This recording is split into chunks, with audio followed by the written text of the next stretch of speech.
Hadratul Kiram, para alim ulama, para ustaz, ustazah, seni pandai, tokoh masyarakat, unsur pemerintah yang sempat hadir.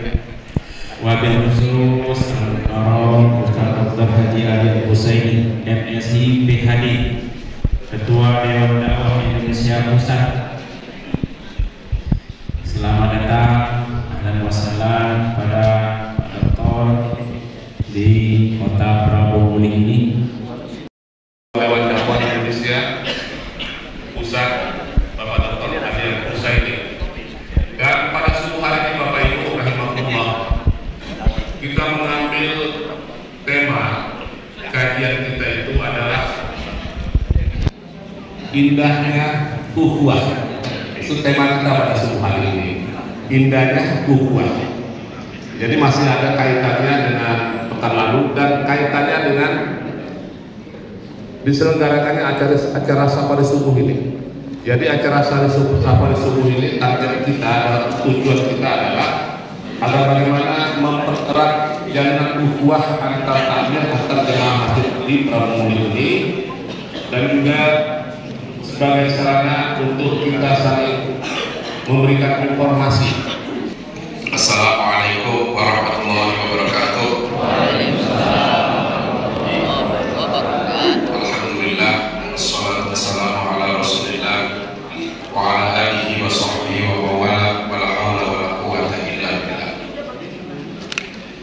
Hadirin rahimakumullah, pada yang terhormat Pak Ketua Dewan Masjid Indonesia Kota Prabu serta jajarannya, pada para alim ulama, pada para pengurus masjid dan jamaah sekalian, Bapak Ibu hadirin rahimakumullah. Alhamdulillah, saya bersyukur pada Allah SWT pagi hari ini bisa hadir di majelis yang mulia ini. Pernah gak kita terpikir siapa yang merumuskan kalimat ini? Karena kalimat ini luar biasa. Ini kan rumusan itu atas berkat rahmat Allah yang Maha Kuasa. Dan mengapa kata Allah ada di konstitusi kita? Sampai sekarang kata Allah itu sempat hilang 2 kali. Pada sesi terakhir sidang BPUPK, ya, Badan Persiapan Usaha Penyelidik Kemerdekaan. Sebenarnya nggak ada I-nya waktu BPUPK yang itu sesi terakhir. Saya sempat seorang anggota BPUPK namanya Iketut Punce dari Bali mengusulkan agar kata Allah itu diganti dengan Tuhan. Dan ketika itu sempat disetujui. Maka guru-gurunya buat rumusan di buku Nederland Ende Islam. Dia bilang begini, ya, dengan pendidikan dan pengajaran belenggu agama. Jadi caranya untuk melemahkan semangat, ya, melawan penjajah, maka jauhkanlah umat Islam dari agama. Gimana caranya? Bikinlah sekolah-sekolah. Maka di sekalian Belanda waktu awal abad 20 mendirikan sekolah-sekolah, jumlahnya sampai ratusan, 100.001 orang anak-anak Indonesia yang sekolah di sekolah-sekolah model barat. 10 tahun kemudian 1910 jumlahnya 3 kali lipat, ada 300.000 lebih. Ya, ada statistiknya. Yang anak-anak Indonesia sekolah di sekolah-sekolah model Belanda.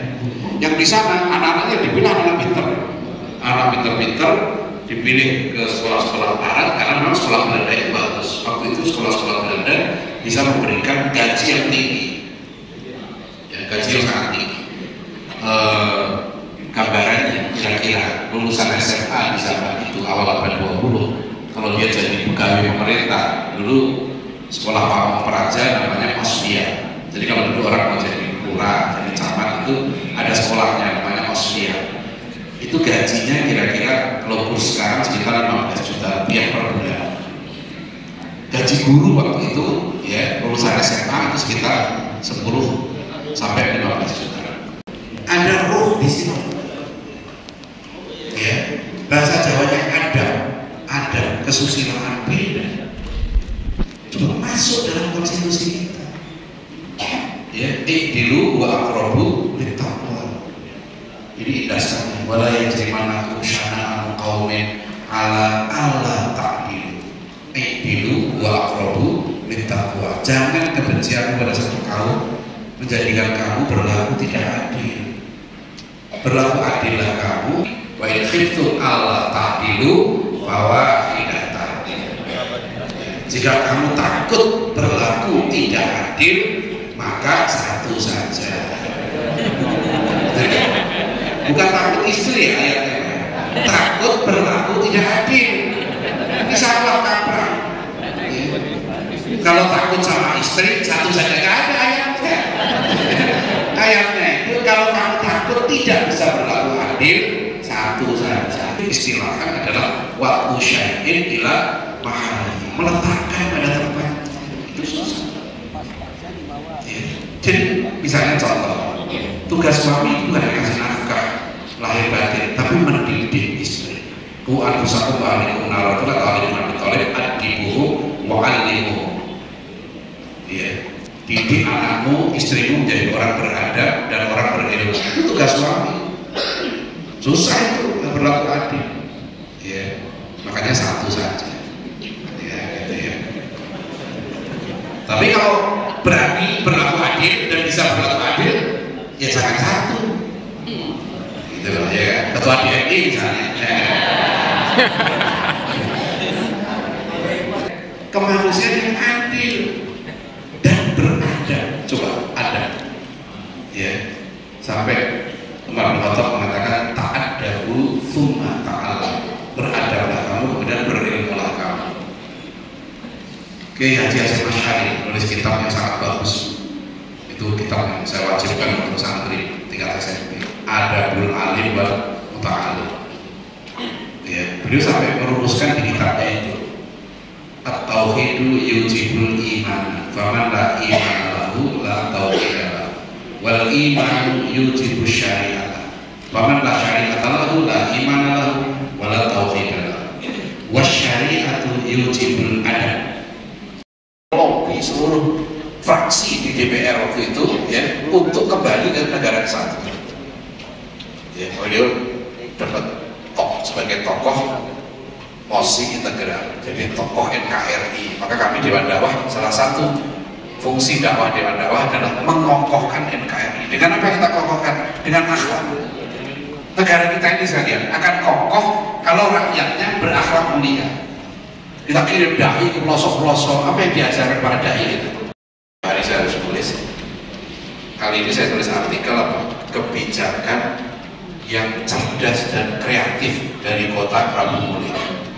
Kemarin saya dengar, Masya Allah, Prabu Mulya satu-satunya, setahu saya nggak tahu yang lain, satu-satunya kota yang anak-anak SD diwajibkan bisa sholat dan bisa ngaji.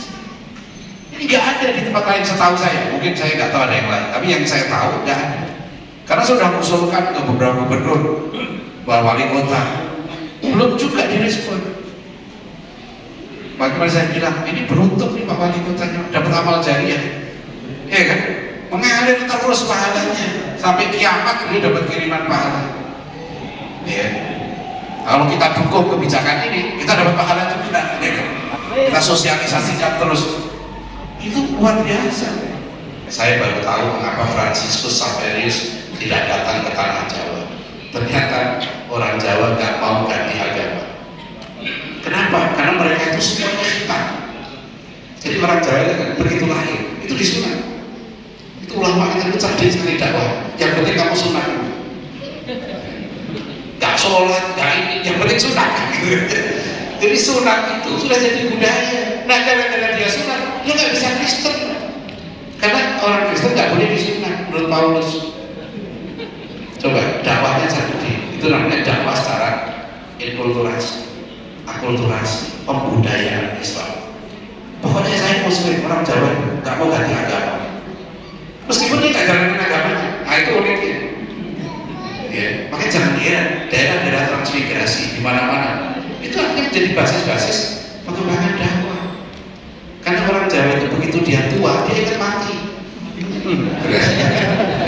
Ketika udah mulai 60 tahun itu dia ingat mati, ya udah apa namanya? masjid itu orang-orang tua. Yang di bawah 20 tahun berapa orang? Alhamdulillah, kita syukur. Coba kalau orang tua ini diskotik, jadi masalah. Meskipun kita harus tingkatkan yang muda, ya kan? Jadi janganlah yang tua terus, yang mudanya kemana yang anak-anak? Ya. Ini di MI, pernah saya di Palu dengan di MI itu pengajian, supaya saya usulkan masjid itu jadi universitas. Ini salah Pak, anak-anak kita ini harusnya yang penting itu ke masjid bukan ke sekolah. Anak kita wajibkan ke sekolah, rame jam 7 subuh gak ada anak di sini. Padahal pahala qobliyah subuh sama dengan dunia seisinya. Kan rugi. Ya, jadi harusnya anak itu yang wajib pertama itu datang ke masjid. Itu pendidikan, jangan dianggap nggak pendidikan. Nah, ini termasuk yang syukuri masjid. Nah, kembali saya singkat saja. Kemerdekaan itu atas dasar Ramadan. Sila keempat luar biasa. Kerakyatan yang dipimpin oleh hikmah, kebijaksanaan dalam permusyawaratan, perwakilan. Ini konsep Islam semua. Dan bukan yang terbesar dalam survei-survei. Umat Islam itu religiositasnya tertinggi. Ada satu survei bisa dilihat di internet. Itu dilakukan oleh namanya Pew Research Center, lembaga survei internasional. Dia memetakan dunia. Beberapa negara disurvei. Menurut kamu, pertanyaannya gitu, agama itu masih sangat penting kan? Nah, yang paling rendah itu Cina. Hanya 3% penduduk Cina yang mengatakan agama sangat penting. Hanya 3%. Jepang tinggal 10% yang mengatakan agama sangat penting. Inggris, Prancis, Swedia itu 10-11%. Amerika Serikat 53%. Lumayan Amerika. Kita agama sangat, mereka bilang 53%. Israel tinggal 36%. Masyarakat yang mengatakan agama sangat penting. Nah, Indonesia 93% di survei itu mengatakan agama sangat penting. Kata Rasulullah SAW, "Idza aqamat ummati ad-dunya nusiat minha haibatul Islam." Jika umatku sudah mengagungkan dunia, memuja dunia, ya tentu meninggalkan, melupakan akhirat, maka akan dicabut kehebatan Islam. Yang kedua, idza tarakat al-amra bil ma'ruf wa nahyi 'anil munkar hurimat barakatul wahyi. Jika umatku meninggalkan dakwah, meninggalkan perjuangan, meninggalkan amar ma'ruf nahi munkar, diharamkan keberkahan wahyu atas mereka. Alhamdulillah, jangan sampai kita meninggalkan dakwah. Jangan biarkan kemungkaran merajalela. Tugas umat Islam itu amar ma'ruf nahi munkar.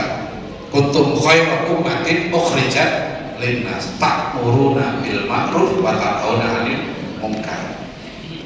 Ya, maka kenapa dewan-dewan dari zaman Pak Nasir dulu kita selalu kirim dai-dai ke pedalaman, ribuan kita kirim.